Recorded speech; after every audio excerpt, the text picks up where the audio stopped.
All right. All right. Good evening, everybody. It's the Safety and the Sportswriter Show with Knoxville, Nate, and Big Joe on a Thursday night, the 18th of June. Here at 5 o'clock, ready to talk to you about the world of sports. We got a lot to get to today, including the Knicks victory parade, which has been over for now for a little while, but they're still rocking probably down in the city. That'll be going on all night long, like it has been since Saturday night. I want to talk a little bit about how the performance in the final is going to affect the reputation of Wemby, considering that he is the man picked to be the next face of the NBA. Plus, we have some gambling, Sorbsy in the NCAA being reinstated with Texas Tech. What's going on with college football? Is it becoming something we will not recognize in a few years?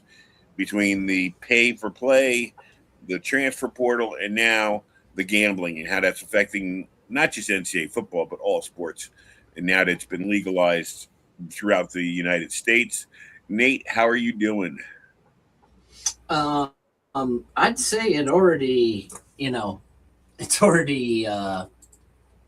gone. I mean, it's not even close to the same as it once was. I mean, Indiana's winning championships. What does that tell you? Indiana was one of the worst programs in the history of college football for 125 years. And then all of a sudden they get Mark Cuban and John Mellencamp's money and they can buy a team and they win a championship. Good for them. They didn't break any rules, so I'm not upset with them. But I mean, I think we can already say that it's a different, that's different. It's the old days of college football are over.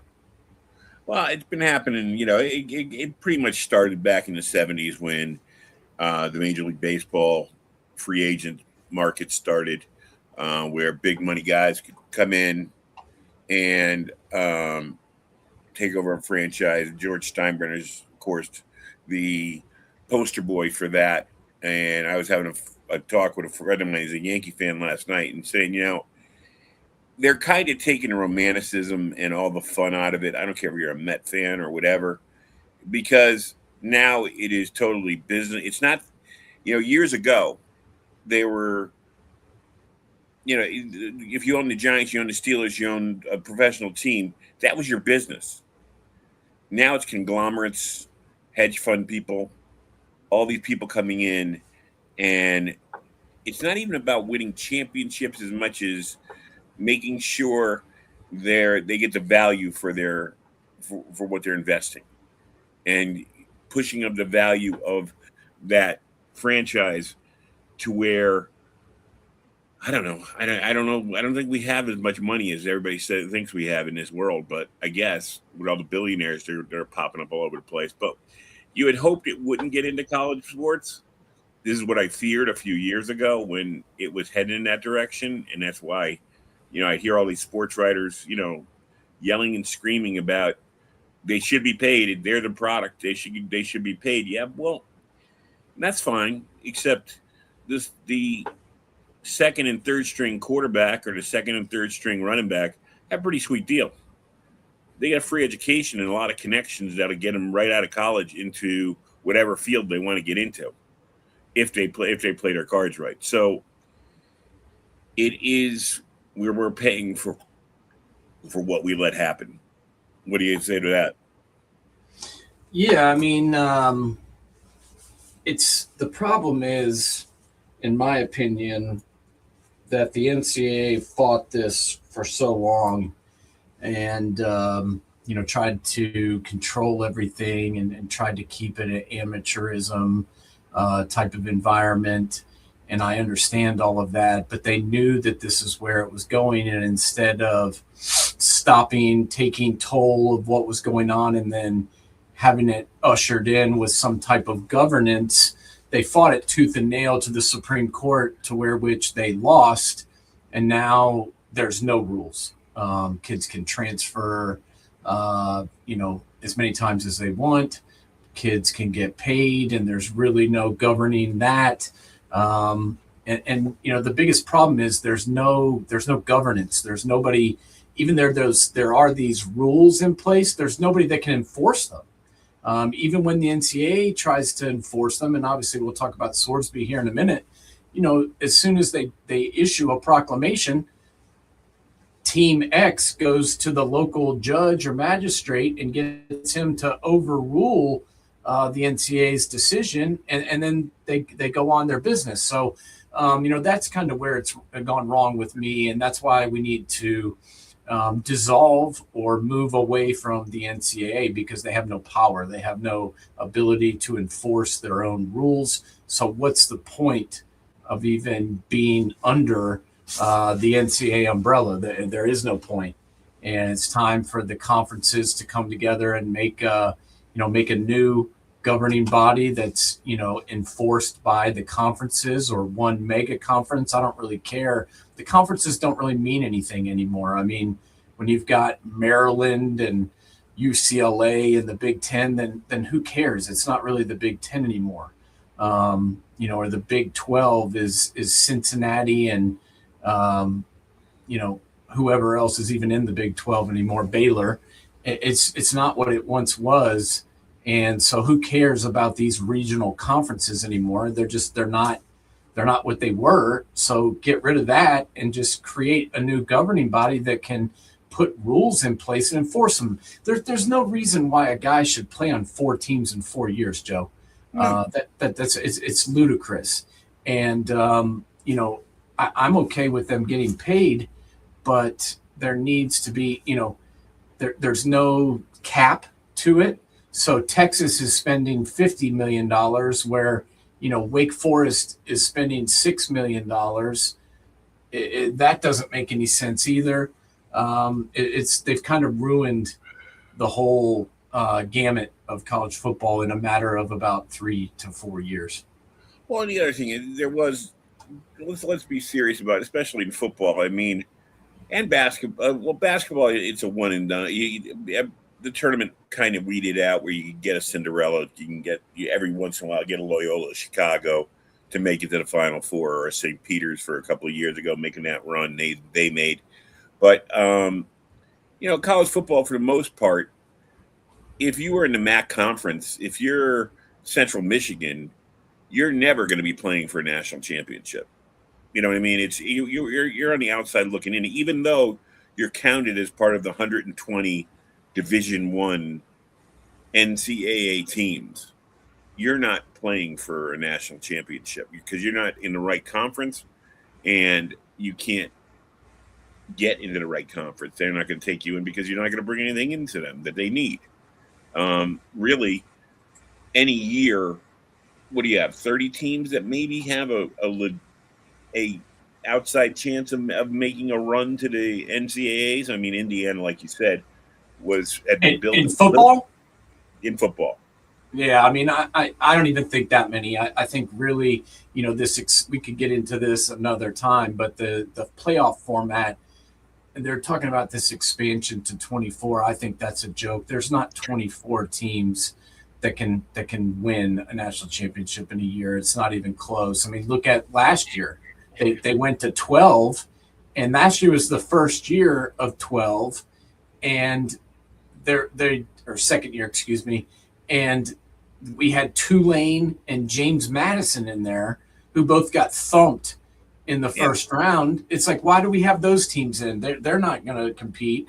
So, I mean, I understand why they did it, but there's no reason to have 24 teams. At most, you have 8 teams that legitimately have a chance to win a national championship every year. If you want to do the 12-team thing, I'm okay with it, but don't bring these group of 5 teams in just because you're scared of getting an antitrust lawsuit. You should take the top 12 teams in the poll and put them in, and do away with bringing teams in because you're scared of a lawsuit.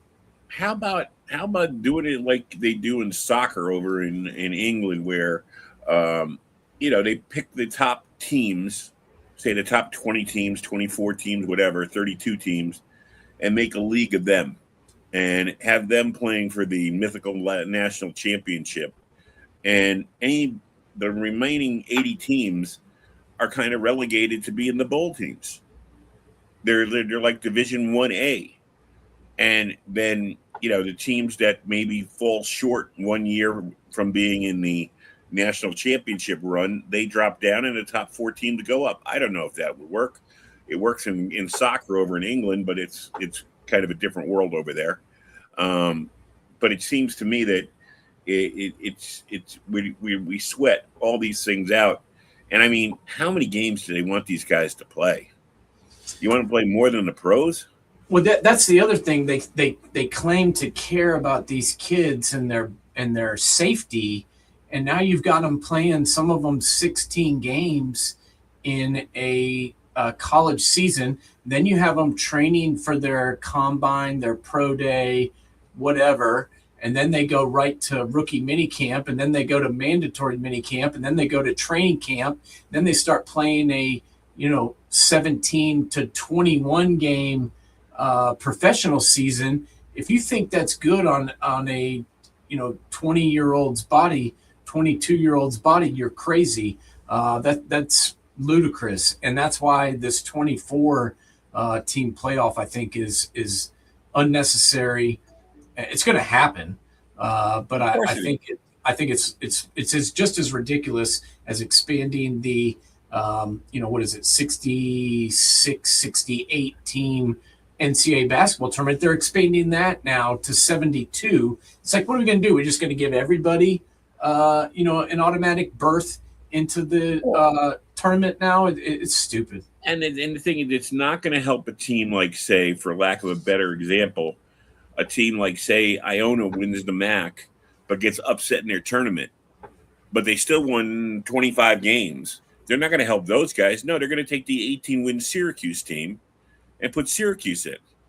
So, I mean, it's not even going to help when you have those, like I said, from the lesser conferences, the guys who won the regular season get shut out, and it's not going to help them anyways, because that's not what they're looking to do. They're looking to get. Go ahead. No, I was just going to say you bring up a great point, and that's the other thing. Now with all these expanded playoffs and all this, what's the point of having a conference championship game in football or a conference tournament in basketball?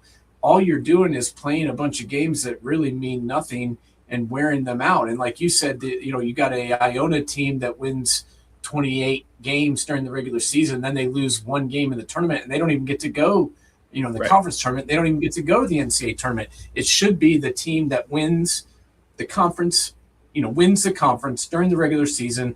They go to the NCAA tournament, not the team that gets lucky and wins a couple of games that don't even mean anything. And it's the same thing with a conference championship game. There's no reason to have those anymore. You whoever ends the season, you're playing 9 conference games anyway. Why not just take whoever's the conference champion and put them into the college football playoff? Why do you need a conference championship game and play another game that means nothing, that these kids can get hurt in? It's stupid, and they need to get rid of those. Money. Yeah, I mean, I know why they do it, but there's no point in doing it anymore. They're making enough money.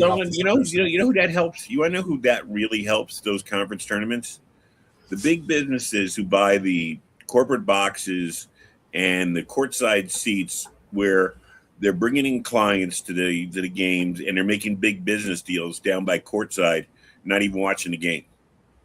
And leaving early, probably most of the time, going to the local strip joint or wherever. So, once they made their deal and watched a half of a basketball game, they're like, okay, I'll take you to Goldfingers. Let's go. That's what they're there for. So it's half the time they don't even go to the game. The seats are empty. And they because they already, the company paid for them. The people didn't pay for them. So half the time they don't even go. Yeah, exactly. So it is what it is. What do you want to say about Sorbsby? Want to get a little into him? What do you want to say about him? Well, it's it was just absolutely ludicrous that there's so much back and forth now in college football is what's right, what's wrong, what rules need to be need to be in place, what rules need to be enforced, what rules don't. But I think one thing everyone agreed upon was if someone gets caught betting on games that they're playing in, that they should be ineligible. I mean, everyone agreed with that. And then this kid gets caught. He instead of just saying, okay, well, all right, he's caught, he needs to face consequences because Texas Tech paid $5 million for him, plus $1 million to get out of his Cincinnati contract. They go and appeal the decision to a local magistrate, and everybody's like, well, he's not going to he's not going to rule in his favor. And then he comes back with the ruling that gives him a temporary restraining order or an injunction to where, he is eligible to play. And luckily, they got pushback, and they got pushback from everyone. The only people that were even close to side, and so I don't even think some of the Texas Tech fans were on board with this, but some of them were. And then the rest of the Big 12, I mean, really what pushed the envelope was teams came out and said, we're not going to play them. Right. The Big 12 put together a filing and was going to file a lawsuit against Texas Tech. And then all of a sudden they're just like, listen, man, we can't keep going with this. And so they told them to kick rocks. Thank God. But I mean, what are we doing here? We're going to try and, it's all about money, as you said. And so just because they paid him $5 million and because their backup quarterback's coming off a knee injury and isn't going to be ready until the 3rd or 4th week of September, they try and get an injunction. So this guy who was proven to bet on games is going to play for them. Absolutely ridiculous. And hopefully the NFL suspends him too, because they should. He should face consequence. I mean, obviously he already is from college football, but he shouldn't be allowed to go right into the NFL and play after getting caught gambling on games that he played in. And Cincinnati should face repercussions because they knew that he had bet on games and did nothing about it. Didn't even pretend to know that it happened. They should get in trouble too, and should possibly have to forfeit any of the wins that they actually got from last year for playing an ineligible player, because this is just ridiculous. I mean, Pete Rose died without going into the Hall of Fame because of this. And look at the NFL players. Shoeless Joe Jackson still is not in. And think about the kids that have gotten caught betting in the NFL, not even on football, but betting, at the facility on other events.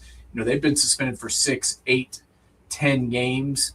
And they're very, very, intolerant of that. And as well they should be. We've kind of blurred the lines here where we're letting, betting sites sponsor the NFL or sponsor games or whatever. And so you've got to keep these two things separate, because once these guys, one guy's making $5 million a year, another player's making, $100,000 a year. Well, if he finds out, I can change the outcome of this game and then make money off it, and then there's not even any consequences, that's when all credibility's gone. That is for sure. And it's rampant in pro sports too. I mean, pro sports has the same problem. I mean, there were you go back to the early 60s when Paul Hornung and Alice Karras, all pro players, were suspended for a year for betting. So, I mean, that was probably too little of a penalty for those guys at the time. So it is something that it's for years they wanted to keep gambling out, but whoever let it in, the genie's out of the bottle now. And it's just a matter of how you can stop it from getting worse. So, right. All right, let's talk about the world champion Knicks, who I said then when they made the playoffs this year, I said, if not now, when? And they've made it now. They got hot at the right time. A lot of things fell into place for them. You got this Greek Freak is in limbo up in Milwaukee. Philadelphia is not in the shape they were supposed to be in. Indiana wasn't the same team. Boston wasn't really the same team. Tatum came back late in the year, maybe wasn't what he was supposed to be. They took care of Cleveland. They took care of Atlanta. Then they go into the finals against Wemby. My biggest fear with the finals was, and I said to friends at the time, Wemby is now the new face of the NBA. Will the referees rule in his favor? And I don't want to start a controversy about it, but he did get a lot of calls. What did you think?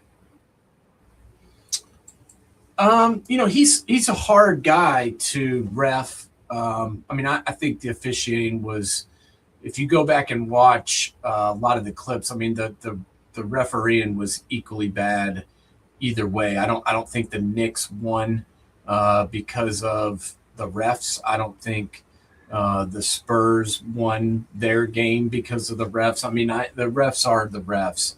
But I think you have to admit that this kid is absolutely legit. He had a couple of games that weren't maybe his best, but he still averaged 26 points, 11.2 rebounds, 3 assists, and almost 4 blocks a game in the finals.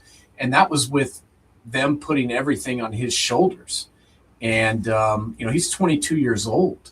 That's a lot to put on a 22-year-old young man in the biggest stage in the world. And I thought he handled it very well. If you go back and look, they blew a 29-point lead. They blew a 14-point lead. They blew a 16-point lead. And why did they blow that? Well, coaching. The Spurs coach is inexperienced at best. Should he even be the coach of them? I don't know. I guess he'll probably get to keep his job because of how far they got. But watching the finals, he was outmatched by Mike Brown, which is scary in itself. Before we go any further, mea culpa Mike Brown. Oh my God, how I put him down being there, and he takes him all the way. You think of the coaches like Van Gundy, Larry Brown, Pat Riley, Phil Jackson as a big exec supposedly there. All the coaches that went through the Knicks over the years, 53 years, and never won a title. So it's incredible that he was the one that was able to do it. Hey, God bless him. He made a final with LeBron, and this year, like I said, everything seemed to set up for him, and it worked. So God bless him. But he definitely outcoached Johnson in the finals. There's no doubt, and I thought he did a really good job coaching all the way through the Eastern playoffs and in the Eastern finals. They won 13 straight games. Mike Brown deserves credit for that. Oh yeah, he had the right guys on the court at the right time. The multiple comebacks. He never let them quit, even when they were down by 29 points in the second half. I think he deserves a lot of credit. Do I think he's the greatest coach of all time? No. But I certainly think he deserves credit for what they did here. Now, you mentioned, Indiana, Halliburton injury, the injury to Tatum. Everything kind of worked out perfectly in the Knicks' favor. That being said, they've had some decent seasons in the past few years, and they finally got hot at the right time. I think we can honestly say that, the Jalen Brunson free agent signing might be one of the greatest free agent signings of all time. Nico Harrison is the worst general manager in the history of the NBA, letting Luka go, letting Brunson go, trading Luka for Anthony Street Clothes Davis. That guy is an absolute moron, but kudos to Jalen Brunson, greatest free agent signing maybe of all time. Look what he's done to this franchise. He brought a ring home for the first time since 1973. It's unbelievable what he was able to do. And another guy I got to give a mea culpa to was Cat, Karl Anthony Towns. I wasn't a big believer in him, but what he showed, especially defensively against Wemby, the way he worked defensively against Wemby throughout the finals and throughout the tournament, he came up big in a lot of big spots, and God bless him. We're glad he was here. When you look at these two teams, though, the Knicks, they're still right in the prime. I think Brunson's 29, so Hart's about 29. Those guys, I think they're all where they want to be. They're signed. I think Brunson's the only one coming up for a contract. I might be wrong, but All five starters are back yeah, next year and are still under contract. The one guy that is seeking an extension at the moment, whose contract expires after next season, is Cat. He is they were close on a deal but didn't get it worked out. But all five starters are coming back, and one guy that we have not even mentioned that I think we need to is OG Anunoby. oh yeah, I yeah. mean, averaging over, he scored 30 points in 2 games in the finals. He averaged over 22 points or whatever it was in the finals. He hit big shot after big shot.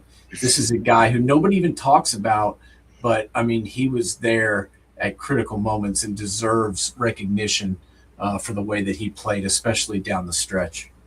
And I saw a lot of the interviews with the guys because Monday morning, of course, they were on the morning shows across New York, Good Morning America, all those shows, and they seem like likable people. They seem like the kind of guys that aren't big heads. I mean, I can't prove it, but I mean, they seem like they're down to earth. They're having a lot of fun. They realize where they are, and what their lives are going to be like. I mean, it's going to change their lives. They'll never have to pay for a dinner in New York City ever again. Wherever they go, someone's going to pick up the check. So these are young guys that are having a good time, and we'll see. Come back next year. Who knows where Giannis is going to end up? Who knows where Tatum will be a year removed from the Achilles. Halliburton, year removed from the Achilles.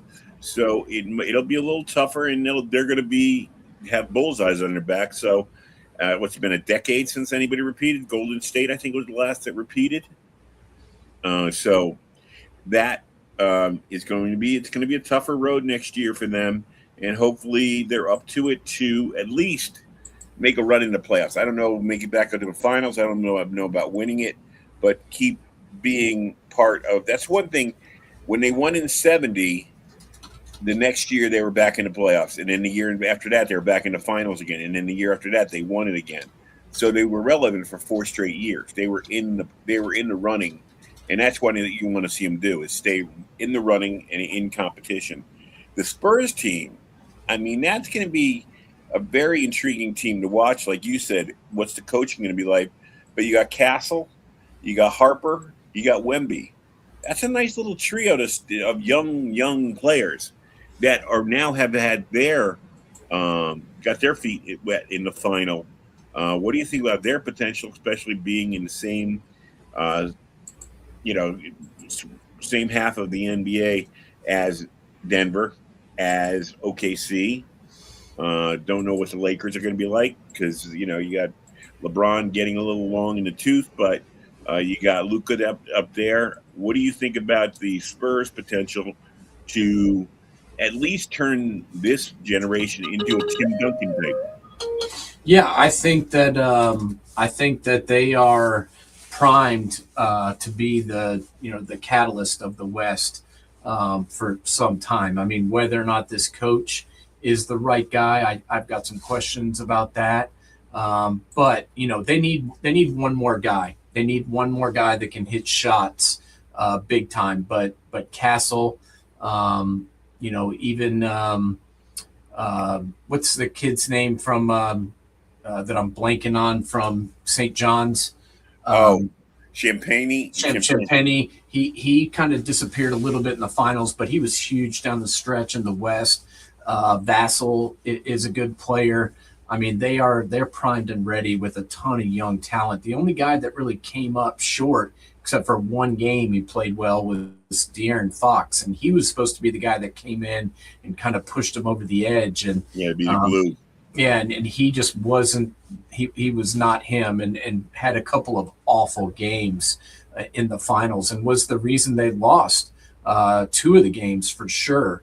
And my question is, do you hang on to him or do you let him walk? I would try and trade him if I were them.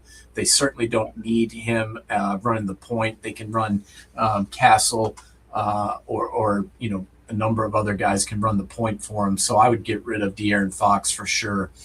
He's making $55 million and can't make a wide open layup, dude. I mean, it's embarrassing. But I do think they're going to be a team to contend with for the next 5 to 10 years for sure. And the way that they beat OKC was, amazing. The way they came back and never quit. Twice they were down 3-2 and came back and won. So that shows a lot of promise for a young team. Let me ask you a question, just off the cuff with it. I mean, because she is associated with the team, do you think that Pop would give Becky Hammon the reins to be the head coach of the Spurs? I don't know. I mean, I think it'd be tough to fire, Johnson right now, just based upon the way that they, as far as they got. But he was clueless at times, and I think severely hurt them. I mean, especially that game where they had a 29-point lead. It was like, what are you doing, man? They quit doing everything they were doing that was working, and it was almost like they were trying not to lose instead of playing to win, and that was evident. So I don't know. I don't know if they make a move now. I think it'd be hard to fire him after making it that far. But you'd have her. Yeah, I have her in the background. I know she's coached, I think, their summer league team once. Yes, yes, she has. And I know Pop loves her. So, just wondering, will it? I mean, the time's going to come at some point, and of all the people out there, she's about as qualified as you can talk about. She's doing the groundwork, and so it'd be interesting to see if the time comes. And Pop is not above being the guy who would do it because he doesn't have the best reputation. Well, and she's got, she's probably got more, she's probably got more experience than Mitch Johnson. I mean, honestly, I know he was an intern in the G League and was an assistant for a while with the Spurs from 2019 to 2024, but I felt bad for him because he looked lost at times. Well, it's hard. It is a players' league, and sometimes you maybe don't imprint. You try not to imprint yourself on the game, and you let the guys do it themselves. And I don't know. I mean, I didn't watch a lot of Spurs games, so it's hard for me to give an opinion on how they played, but it seemed like you said, they froze in the big lights. Yeah, well, and you can't really blame the players when you fall to the New York Knicks in 5 games, and you have a double-digit lead in every single game, including a 29-point advantage in Game 4. That's an NBA Finals record. You can't have a double-digit lead in every single game and lose 4 out of 5. Right. That's coaching, man. That's not on the players. You have the players to win when you've got double-digit leads in the finals in all 5 games and you lose 4 of them. That comes down to small things. Now, I know some of the players made mistakes. Obviously, we pointed out De'Aaron Fox. Wemby actually missed some free throws that were clutch. Right. So he's not without some fault too. But you've got to have a better plan down the stretch. How about too much made about the shaking of the hands by the Spurs? Or I mean, it's got to be hard to sit there. I don't think football. Well, yeah, football they kind of mull around and hug each other and stuff like that. The only other time I've ever seen this done was the Pistons, who walked off early, but at least the Spurs didn't do that. Yeah. No, I mean, I didn't really have a problem with it. I think they were kind of getting out of the way, giving the Knicks their moment, letting them celebrate. I don't feel like they were being disrespectful. I mean, it kind of looked like it a little bit, but I don't feel like that's what it was. I think there was a lot of frustration the way that they lost, the 29-point lead the 2 games ago, and then obviously the 14-point lead the game before. So I feel like that they were just really frustrated and also getting out of their way, I feel like.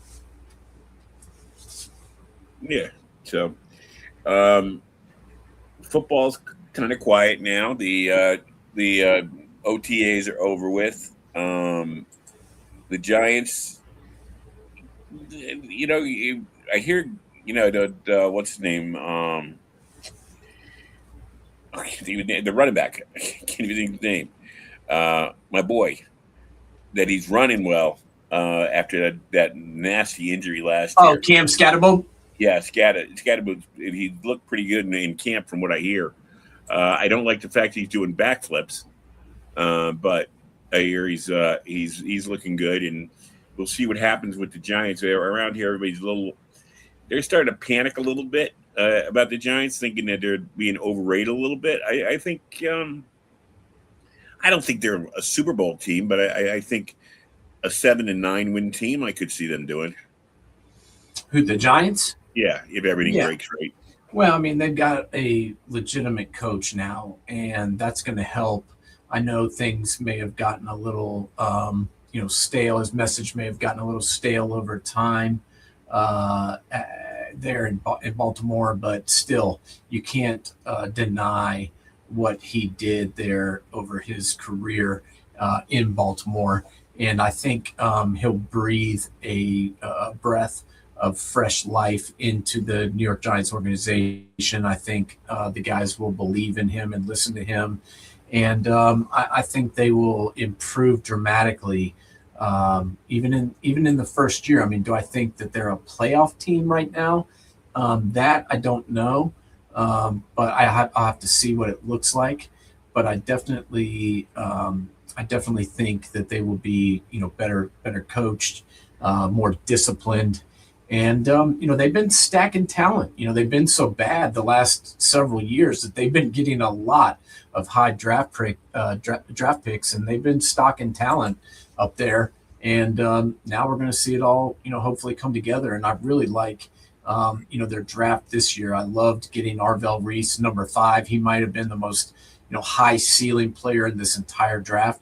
And then Colton Hood, the corner out of Tennessee. I got to watch him pretty closely here living in Knoxville now, and he's a legit corner. Do I think he'll start opening day? I don't know about that, but I do think he will be a really good young player for them as they move forward. All right. Well, it is a New York week. I hope, that's one thing. I'm sure a lot of the Jets, Giants, Mets are totally bad, but I'm sure they looked at the parade today, just like the Yankees look at the parade and say, "I want to do that." And we'll see if any of them can. It's sometimes nobody thought the Knicks were going to make it this year, but things broke their way, and who knows? You never know. It could break the Giants' way, could break the Jets' way, the Yankees definitely could break their way. So we will see if we have another parade on hand come the fall. And then maybe next winter in New York City. Nate, anything big going on this weekend? No, not really. Just taking it easy a little bit. Gonna have got a show going on, but definitely and have enjoyed watching some Yankees baseball. I mean, this Ben Rice kid is for real. Yeah. Batting 291 with 20 dingers. He's kind of picked up the pace and taken over with the Judge injury right now. And, Cody Bellinger, too, has been a really helpful surprise for the Yankees as well, leading them with 49 RBIs and 73 hits, through, 71 games. So I think, that's something to watch. They're 45 and 27, I think, and sitting atop the AL East right now, 3.5 games ahead of Tampa. So I like what I'm seeing so far out of them. Hopefully they can apologize to Aroldis and get Aroldis Chapman back from the Red Sox, because they've kind of said that Aroldis Chapman was washed 6 years ago, and I don't know if you've seen this, but in 87 games with the Red Sox, Chapman has a 1.00 ERA, 45 saves, 111 strikeouts in 81 innings. If they can get him to come back to New York, I don't think he'll go there, but man, if they could get him, that would solve their ballpark problems. Well, when you think about it, it would be really weird to see the Red Sox helping the Yankees. Yeah, I don't think they will do it, but I'm just saying if they could grab, I mean, they don't need him. Hell, they're not even in position to save any games at this point. I think they're 16 games back in the East, and they're 29-43. They don't need him. I have this feeling about baseball that we haven't seen who's going to be the teams yet. I just have this feeling about this. It seems like it's like an iceberg. Like 75% of the teams seem to be underwater, and it's the ones that can pull themselves up by making some smart moves at the draft or the trading deadline, and maybe pull some guys out of the minor leagues to help them. I'm not saying I have no idea who, but you look at, of course, the Dodgers and the Yankees on paper look like they're way ahead. But the thing about the Yankees is, I thought when they got Ryan McMahon last year, I thought that was a brilliant move because you got a left-handed hitting guy, bringing him in the Yankee Stadium, but he has not taken off. He's a good defensive player. I think they show too much faith in Volpe at short when they have the other guy, I can't think of his name, he's hitting he's hitting 60 points higher than him. I would tell Volpe, you're going to play a little second, you're going to play a little short, you're going to play a little third. Your job right now is to be a utility because you haven't proven that you can do it every day. We gave you plenty of chances. No, I agree with you, and I think it was a really good pickup bringing in Paul Goldschmidt. When they did, he's a professional. He's a guy that can give him a little bit of pop. He's got 11 home runs in 47 games. He's hitting over 300. He's a guy that can really kind of be a clubhouse guy as well. And as you mentioned, McMahon is not, hit the ball like he want to, but he is a good third baseman.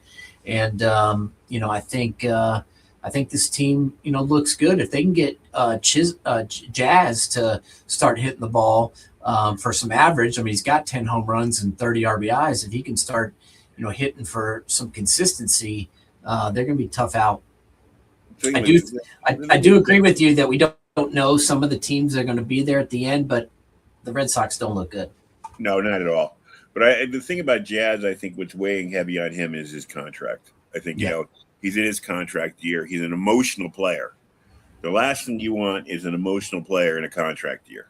Yeah. Because they tend to go for too much. Yeah, they press it a little bit.